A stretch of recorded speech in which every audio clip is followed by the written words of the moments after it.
Hello friends, இன்றைக்கி நம்ம ஜர்தோசியில் வந்து லேசி டேசி ஸ்டிச் தான் பார்க்க போகிறோம். அதுக்கு வந்து நார்மல் நீடில், அது வந்து சைஸ் வந்து 10. இந்த குட்டி இது வந்து ஜர்தோசிக்குன்னு கேட்டாலே கடையில் கிடைக்கும் நமக்கு. ஜர்தோசி நீடில் இது. ஜர்தோசி எடுத்துகிட்டு அது உள்ளர குட்டியாக ஸ்ப்ரிங்கை மெல்லமாக இழுங்க. ஸ்பீடாக இழுத்தீங்கன்னா அது என்ன ஆகும் அப்படின்னா அந்த ஸ்ப்ரிங் வந்து பிரிஞ்சுட்டு வந்துடும். ஸோ அதனால் வந்து பொறுமையாக பண்ணுங்கள், அவசரப்பட வேண்டாம். நான் உங்களுக்கு வந்து ஒரு 6 பூ ஒரே ஒரு பூவில் 6 டைப்பாக எப்படி ஒர்க் பண்ணணும்னு சொல்கிறத நான் உங்களுக்கு ஒரே வீடியோலேயே சொல்கிறேன். தனியாகவும் ஒரு வீடியோவில் ஒரே ஒரு பூ மட்டும் போட்டு உங்களுக்கு நான் எக்ஸ்பிளைன் பண்ணி காட்டுறேன் ஃப்ரெண்ட்ஸ். இந்த மாதிரி போட்டு நம்ம நார்மல் த்ரெட்டில் எப்படி லேசி டேசி பண்ணோமோ அதே மெத்தட் தான். அதுக்கு வந்து நம்ம சில்க் த்ரெட் யூஸ் பண்ணியிருப்போம். ஜர்தோசிக்கு வந்து நம்ம ஜர்தோசி யூஸ் பண்ணுறோம். இந்த ரெண்டுக்குமே அவ்வளோதான் வித்தியாசம். வேறு எதுவும் பெருசாலாம் ஒரு வித்தியாசமும் இல்லை ஃப்ரெண்ட்ஸ். பொறுமையாக பாருங்கள் அங்கே என்ன ப்ராசஸ் நடக்குதுன்னு சொல்லிவிட்டு.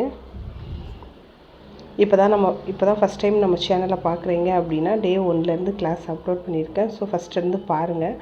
ஆரி கற்றுக்கறணும் அப்படின்னு சொல்லி நினச்சிங்க அப்படின்னா உங்களுக்கு ஒரு பெஸ்ட்டு சாய்ஸாக இருக்கும்னு சொல்லிவிட்டு நான் ஃபீல் பண்ணுறேன்.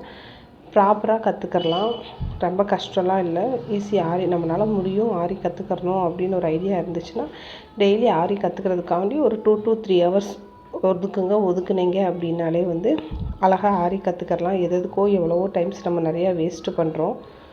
ஸோ நம்மளோட தேவைக்காண்டி கொஞ்சம் டைம் ஒதுக்கி நமக்கு யூஸ் ஆகிற மாதிரி ஒரு வேலையை பண்ணால் அது நமக்கு எப்போவுமே ஹாப்பி தான்.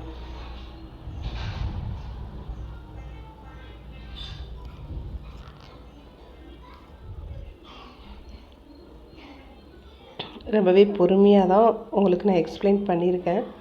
ஏதாவது டவுட் இருந்தால் கீழே கமெண்ட் பாக்ஸில் கேளுங்கள் ஃப்ரெண்ட்ஸ். நான் மறுபடியும் உங்களுக்கு எக்ஸ்பிளைன் பண்ணுறேன்.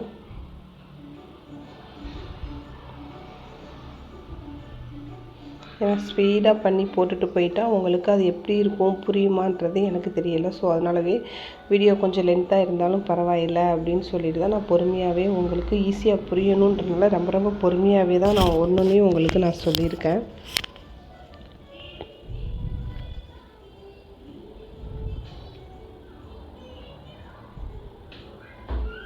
நீடில் வந்து எடுத்து யூஸ் பண்ணுறது வந்து ரொம்பவே பொறுமையாக பண்ணுங்கள், அவசரப்பட வேண்டாம். ஏன்னா நம்ம டக்குன்னு போட்டு இழுக்கிறோம் அப்படின்னா அது வந்து ஸ்ப்ரிங்கை வந்து வந்துடும். அதே மாதிரி நீடிலில் ஸ்ப்ரிங்கை போட்டுட்டு அது மெதுவாக கையை வச்சு லைட்டாக உருட்டி விட்டாலே என்ன ஆகும் அப்படின்னா அந்த ஸ்ப்ரிங் வந்து கீழே இறங்கிடும், த்ரெட்டுக்கு இறங்கிடும். ஸோ அதனால் வந்து கொஞ்சம் பொறுமையாகவே பண்ணலாம். இது ப்ளவுசஸ்லாம் போடுறப்போ வந்து ரொம்பவே அழகாக இருக்கும். ஒன்றும் ஒரி பண்ணிக்க வேண்டாம், பயப்பட வேண்டாம். ஜர்தோசினாலே பயமாக இருக்குது அப்படின்னு சொல்கிறீங்க. ஆனால் ஜர்தோசி யூஸ் பண்ணிவிட்டு கொஞ்சம் ப்ராக்டிஸ் எடுத்துட்டால் ஜர்தோசி வந்து ரொம்ப ஈஸியாக இருக்கும். ஜர்தோசி போல் ஒரு ஈஸியான ஒரு இது வந்து வேறு எதுவுமே கிடையாது. ஆனால் ஜர்தோசி போட்டுட்டோம் அப்படின்னா அந்த ப்ளவுஸ் வந்து ரொம்ப ரிச் லுக் கொடுக்க ஆரம்பிச்சிடும். ஸோ அதனால் வந்து நீங்கள் கொஞ்சம் ப்ராக்டிஸ் பண்ணுறப்போ என்ன பண்ணுறீங்க அப்படின்னா கொஞ்சம் பொறுமையாக பண்ணுங்கள், நிறையா ப்ராக்டிஸ் பண்ணுங்கள். ஒவ்வொரு கிளாஸ்லேயுமே நான் சொல்லிக்கிட்டு இருக்கிறதே அதுதான், நிறையா ப்ராக்டிஸ் பண்ணுங்கள், ப்ராக்டிஸ் பண்ணாமல் இருக்காதீங்க. நிறையா ப்ராக்டிஸ் பண்ண தான் நமக்கு வந்து நல்லாயிருக்கும், ஈஸியாக வந்துடும் அப்படின்னு சொல்லிட்டு. ஸோ இப்போ என்ன பண்ணுறோம் அப்படின்னா ஜர்தோசி இது வந்து ஒரு பூ மாதிரி மட்டும் போட்டாச்சு இல்லையா. இதில் வந்து அந்த எட்ஜில் குத்திட்டு குட்டியாக ஜர்தோசி கட் பண்ணி வச்சுருக்கேன். அந்த குட்டியாக அந்த ஜர்தோசியை உள்ளே விட்டுட்டு இந்த மாதிரி இழுக்கிறப்போ என்னாகும் அப்படின்னா அது வந்து அந்த ஜர்தோசி வந்து ஃபார்ம் ஆகும். இது வந்து ஜர்தோசி இல்லாமல் நார்மலாக சும்மா ஒரு லாக் பண்ணால் அந்த ஸ்டிச் வந்து அப்படியே ஃப்ளாட்டாக அமுங்கிடும். ஸோ அதனால் வெறும் த்ரெட்டில் மட்டும் ஒன்று போட்டேன். இப்போ பார்த்தீங்கன்னா அதில் ஜர்தோசி போட்டிருக்கேன் பாருங்கள். அந்த ஜர்தோசி போட்டுட்டு அதை உள்ளே இழுக்கிறப்போ என்னாகும் அப்படின்னா அந்த ஜர்தோசி வந்து மேலே வந்து நமக்கு தெரிய ஆரம்பிச்சிடும். அந்த ஜர்தோசி மட்டும் பெண்டாகி அந்த டைப்பில் ஒன்று வரும். அதுக்கப்புறம் என்ன பண்ண போகிறோம் நம்ம அப்படின்னா ஜர்தோசி வந்து கொஞ்சம் கீழே இறக்கி கொடுத்து ஜர்தோசிவே கொஞ்சம் பெருசாக எடுத்து அதில் எப்படி இது பண்ணால் அது அந்த ஷேப் வந்து அந்த ஒரு டிசைன் வந்து எப்படி இருக்குன்னு சொல்கிறதுனால அதுலேயும் ஃபஸ்ட்டு வந்து குட்டி ஜர்தோசி எடுத்தோம். இப்போ வந்து கொஞ்சம் பெரிய ஜர்தோசி எடுத்துருக்கோம். அது வந்து மிடில் வரைக்கும் வரும். அதில் நம்ம ஜர்தோசிலேயே ஜமிக்கி கொடுத்தா அது எப்படி வரும் அப்படின்னு சொல்கிறதுலையுமே நான் உங்களுக்கு இதில் எக்ஸ்பிளைன் பண்ணியிருக்கேன்.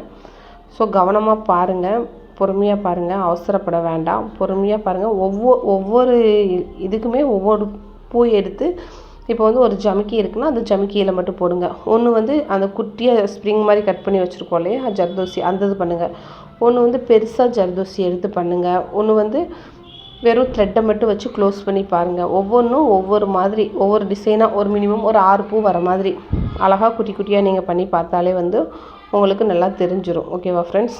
அதே மாதிரி இழுக்கிறப்போ நூலை வந்து கீழேருந்து மேலே இழுத்தாலும் சரி, மேலே இழுந்து கீழே இழுத்தாலுமே சரி, சிக்கு இல்லாமல் மட்டும் பார்த்துக்கோங்க. சிக்கு இல்லாமல் இழுத்தா மட்டுமே தான் அது வந்து அழகாக இருக்கும்.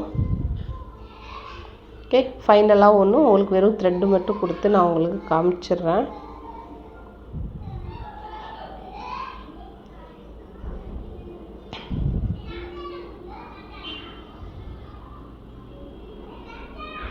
ஓகேவா ஃப்ரெண்ட்ஸ்? தெரியுதா உங்களுக்கு? ஏதாவது டவுட் இருந்தால் நீங்கள் கீழே கமெண்ட் பாக்ஸில் கேளுங்க, உங்களுக்கு நான் எக்ஸ்பிளைன் பண்ணுறேன்.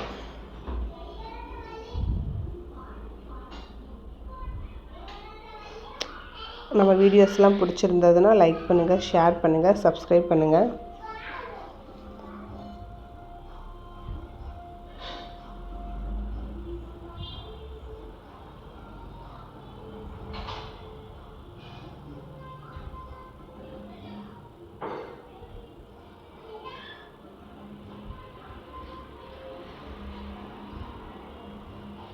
இப்போது இந்த சுகர் பீட் பாருங்கள், நான் வந்து 3 பீடு கொடுத்தேன். 3 பீடு கொடுத்தனால வந்து அது கொஞ்சம் கேப் தெரியுது.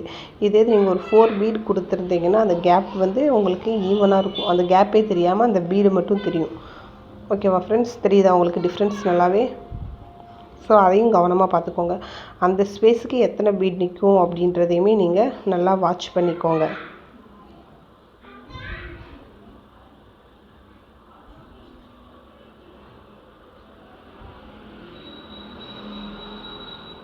இப்போது 2 ஃப்ளவருக்குமே உங்களுக்கு டிஃப்ரென்ஸ் தெரியுதான்னு பார்த்துக்கோங்க. Thank you friends.